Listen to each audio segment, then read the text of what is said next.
É o meu corpo que é dado por vós. Quero refletir com vocês sobre nossa fé na Eucaristia.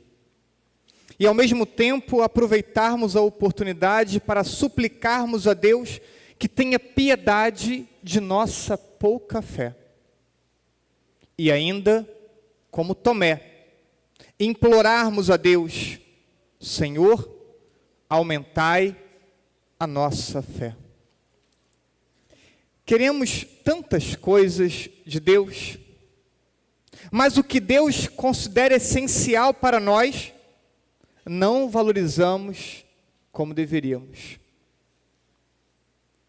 Queremos tantas coisas materiais, temos tantos sonhos humanos, lícitos que sejam, mas as graças que Deus dispõe nos oferecer por meio dos sacramentos, que marcam etapas de nossa vida, que nos alimentam no cotidiano, em situações específicas também, não valorizamos. Quando nascemos, a igreja então nos oferece o sacramento do batismo. Batismo que nos vincula de forma íntima com Deus. Assumimos a idade da razão, a igreja orienta o sacramento da confissão e disponibiliza a preparação para a primeira comunhão e a comunhão frequente. A partir dos 15 anos, o sacramento da crisma, da confirmação do batismo. Quando chega a vida adulta, os sacramentos do serviço, a ordem, o matrimônio. E quando a saúde está gravemente comprometida, a unção dos enfermos.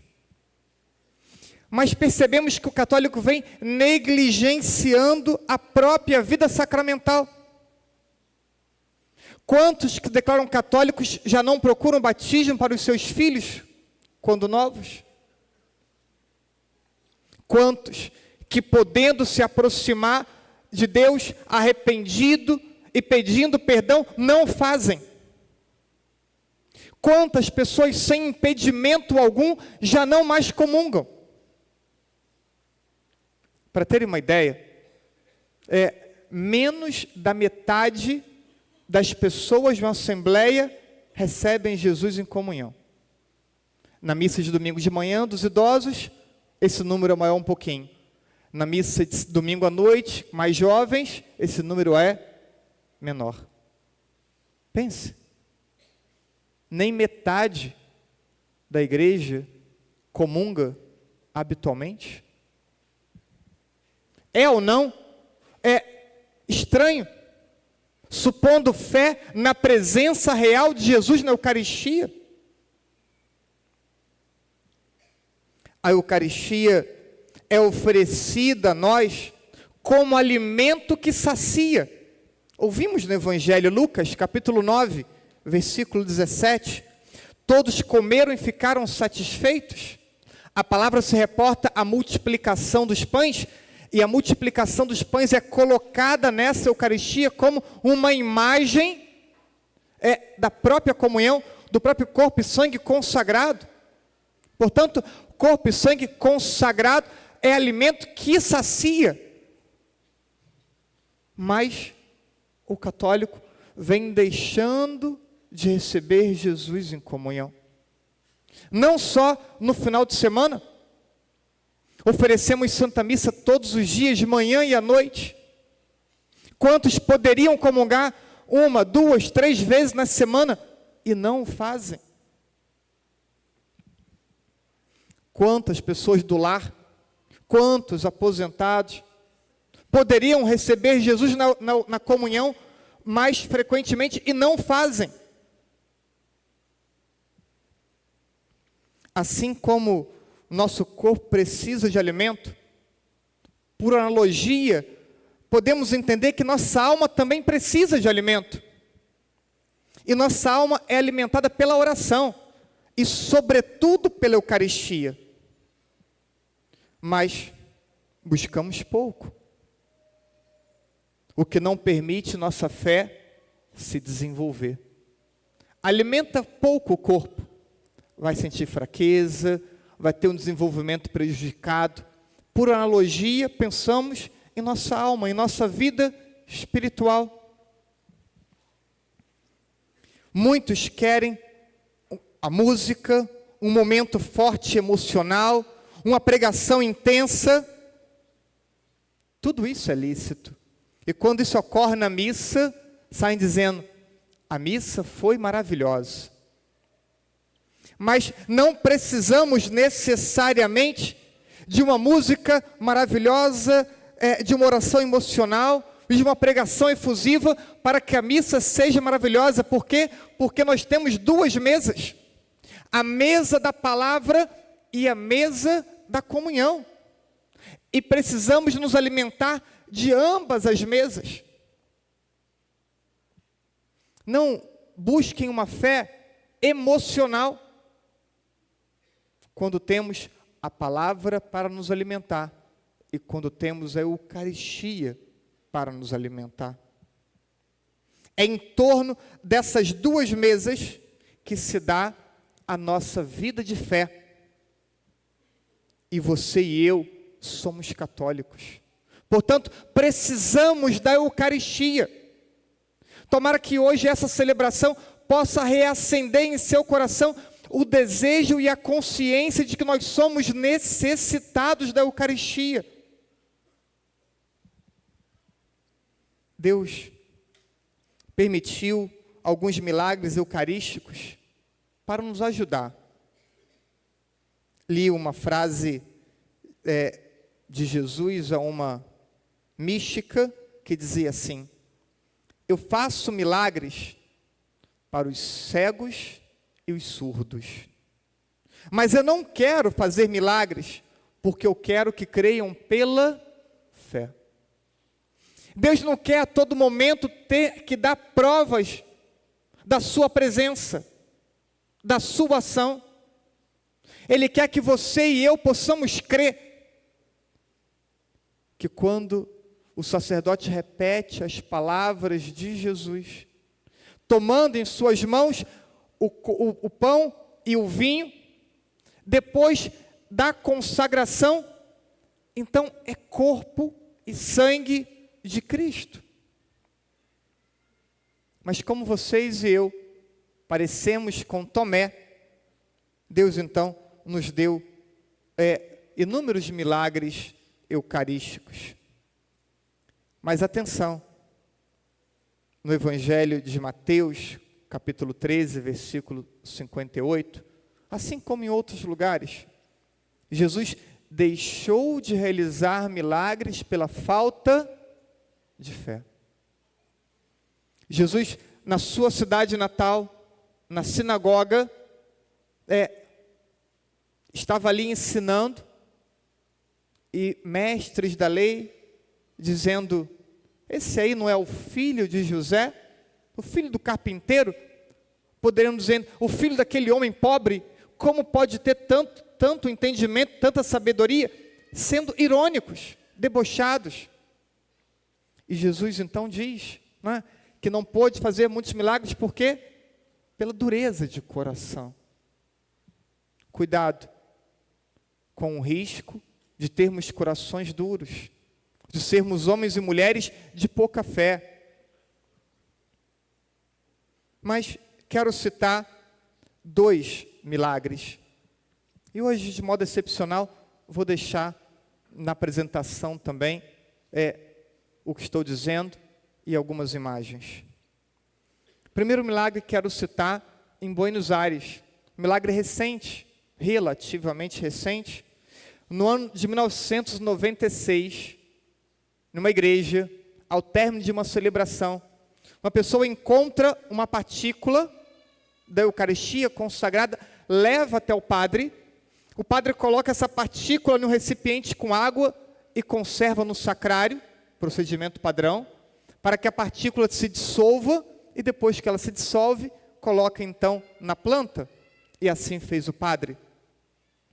Dias depois, o padre volta ao sacrário, abre o recipiente e percebe que aquela partícula se transformou em carne sangrenta. Temos imagem dessa carne sangrenta?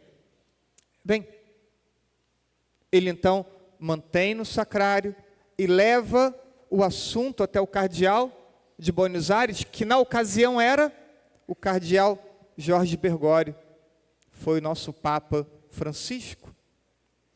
E durante anos a Eucaristia permaneceu conservada no sacrário. E mantendo o assunto em segredo. E como, mesmo depois de anos, não ocorreu a decomposição, uma amostra foi enviada para análise científica em um laboratório na Argentina, sem que eles soubessem a procedência da amostra. E a conclusão é a seguinte: foi encontrado células vermelhas e brancas do sangue AB e do tecido de um coração humano com as células pulsantes, como se estivessem um coração humano ainda vivo. Isso já no ano de 1999, 3 anos depois. Então, sangue AB, tecido humano do coração, células pulsantes como se estivessem vivos. Depois, a amostra foi enviada a Nova York, em outro laboratório, novamente sem que soubessem a procedência, e o laboratório relatou as mesmas informações do laboratório argentino. 5 anos mais tarde, novos estudos, 2004, novos estudos, os mesmos resultados. Uma dúvida foi suscitada: quanto tempo as células brancas do sangue teriam permanecido vivas se tivessem vindo de um pedaço de tecido humano que permaneceu na água? A resposta: elas deixariam de existir em questões de minutos. A observação importante, que importa lembrar, que essa pergunta foi feita em 2004, em um terceiro ciclo de exames. Já havia passado 1 mês na água e 3 anos em água destilada. E ainda eram células pulsantes, como vivas. Um cientista americano declarou: não há maneira de explicar cientificamente este fato. Permanece um mistério inexplicável para a ciência. Um mistério totalmente fora da minha jurisdição, para além da minha jurisdição. Milagre de Buenos Aires. Queria citar um segundo milagre. O primeiro milagre registrado pela igreja. Não que não pudesse ter tido outros anteriores, mas esse registrado pela igreja. Esse se deu na Itália, no ano 700, na cidade chamada Lanciano. Um padre, celebrando a Santa Missa e com dúvida de fé. Celebrando a Santa Missa e duvidando de que ali pudesse de fato estar a presença real de Jesus na Eucaristia. E enquanto ele erguia a Eucaristia em suas mãos, ela se transforma em carne sangrenta.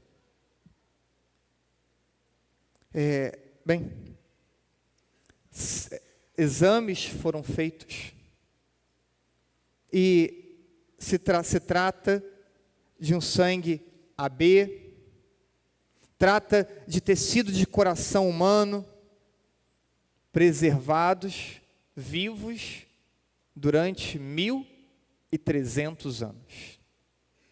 Eu pude celebrar a Santa Missa nessa igreja, diante dessa relíquia, que já tem 1.300 anos.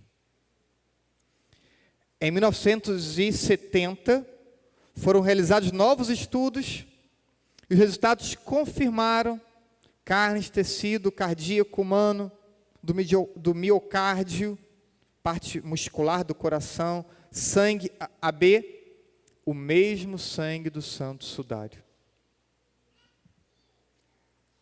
Depois foram comparados Buenos Aires com Lanciano. Foi comparado o milagre de Buenos Aires, 1996, com o milagre de Lanciano, ano 700. E a conclusão diz, a amostra de Buenos Aires comprova que é do mesmo coração, da mesma pessoa, dos exames feitos na década de 60 em Lanciano. O milagre de Lanciano, o milagre de Buenos Aires, são carne do mesmo coração, carne da mesma pessoa. Amados irmãos, a Eucaristia não é uma representação. A Eucaristia não é um simbolismo. A Eucaristia não é uma presença momentânea. A Eucaristia é Jesus, é corpo e sangue de Jesus. A igreja professa essa fé há 2000 anos. E na Sagrada Escritura é claro e evidente, e repetimos isso todos os dias na Santa Missa: isto é o meu corpo, isto é o meu sangue. Não parece, não simboliza, não representa, isto é o meu corpo. Escutamos na sequência, lida, cantada: faz-se carne o pão de trigo, faz-se sangue o vinho amigo. Deve o crer todo cristão. Se não vês nem compreendes, gosto e vista tu transcendes, elevado pela fé. Pão e vinho, eis o que vemos, mas ao Cristo é que nós temos em tão ínfimos sinais. Alimento verdadeiro, permanece o Cristo inteiro, quer no vinho, quer no pão. Texto de São Tomás de Aquino. A palavra que ouvimos em cada Santa Missa orienta a vida do cristão para que ele possa estar preparado para alimentar-se da Eucaristia. Alimentar-se da Eucaristia de modo preparado. Diz o texto da sequência ainda: igual comida, se ao que é bom enche de vida, traz a morte para o que é mal. Porque só devemos nos aproximar se estivermos preparados. E entendendo o que é a Eucaristia, deveríamos viver preparados para recebê-la. E ter desejo de recebê-la muitas vezes. Muitos não se esforçam para alimentar-se da Eucaristia. Metade da igreja que não comunga, talvez falte esforço para que você possa comungar mais vezes. Porque ali é Jesus que quer ser o seu alimento. Não é possível que você, cristão, se conforme, se acomode com a não recepção da comunhão. Não é possível que você venha à missa e você esteja habituado em não comungar. Não meça esforços. Ah, padre, eu tenho que mudar de vida. Muda de vida. Eu tenho que abrir mão de alguns comportamentos. Abra mão de comportamentos dos quais forem necessários, para que você possa se alimentar da Eucaristia. Outros, sem preparo, recebem a comunhão, que acaba sendo ocasião de condenação, porque não querem se preparar, mas querem receber Jesus na Eucaristia, e vão receber a própria condenação. Como diz o texto: igual comida, se é o que é bom enche de vida, traz a morte para o mal. Queira Jesus, Queira a vida de Jesus ofertada em alimento sagrado. Receba Jesus na Eucaristia. Receba muitas vezes, não só os domingos, receba durante a semana. Adore Jesus na Eucaristia. Nós temos o santuário de adoração, com vários horários vazios. O santuário de oração que muitas vezes está fechando as portas por falta de adoradores. Porque, claro, se a comunidade vai perdendo o entendimento do sagrado e vai abrindo mão da comunhão, como que vai dedicar tempo à adoração? Se nem a comunhão está priorizando. Não deixem um santuário com as portas fechadas. Adorem Jesus na Eucaristia. Existem seitas que possuem rituais com a Eucaristia, por crerem que ali é presença real de Jesus. Temos seitas satânicas que possuem rituais com a Eucaristia, por quê? Porque creem na presença real. Com todo respeito aos evangélicos e aos muitos amigos pastores que eu tenho, mas essas seitas não roubam a ceia evangélica. Essas seitas roubam a Eucaristia. Nunca ouvi um relato de profanação da ceia sagrada. Só ouvimos relatos de profanação da Eucaristia. Porque eles creem mais do que nós. Porque o demônio crê mais do que nós. Que ali é Jesus presente, permanentemente presente.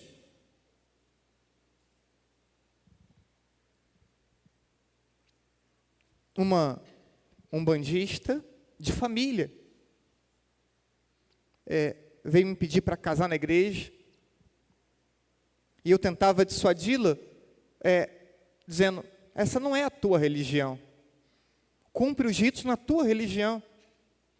E ela respondia: o único casamento válido é o católico.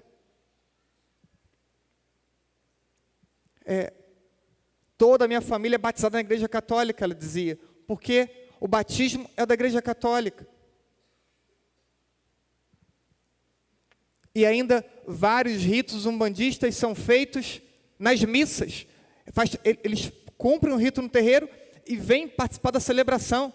É obrigatório. Por quê?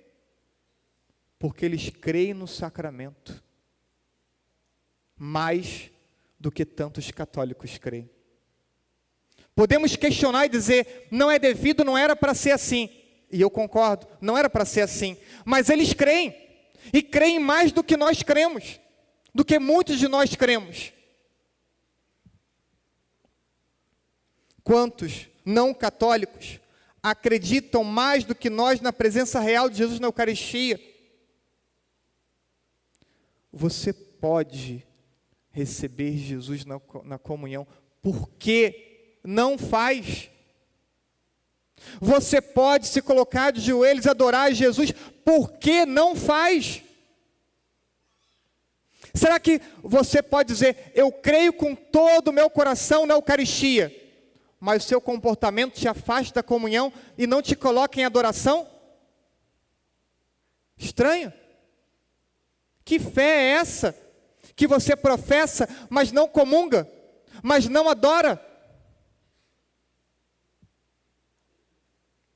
Supliquemos a Deus que cresça a nossa fé na presença real de Jesus. É a súplica que hoje precisa brotar em nossos corações, por nós e por nossa comunidade. Que cresça a nossa fé na presença real. E que seja uma fé concreta, uma fé que nos leve a desejar comungar mais vezes, uma fé que nos leve a querermos adorar Jesus. Uma fé que nos leve a priorizar Jesus eucarístico. A tua vida pode ser agitada, a tua vida pode ser muito corrida, Mas se crescer no teu coração o amor à Eucaristia, você vai priorizar a Eucaristia e você vai organizar o seu tempo, organizar o seu dia, para que você possa receber a Eucaristia mais vezes, para que você possa adorar Jesus por mais tempo. Crescer no amor é aprender a priorizar a Eucaristia. Que esse entendimento amadurecido faça parte da educação das nossas crianças. Que as nossas crianças aprendam a ter reverência a Jesus Eucarístico. Aprendam a amar a Santa Missa. Aprendam a se ajoelhar diante de Jesus, olhando e contemplando os seus pais. Que possamos voltar a ser uma paróquia adoradora e não corrermos mais o risco de termos tantas vezes que fechar o santuário de adoração. Que hoje seja para nós um dia de renovação de nossa fé e do nosso amor a Jesus Eucarístico. Assim seja. Amém.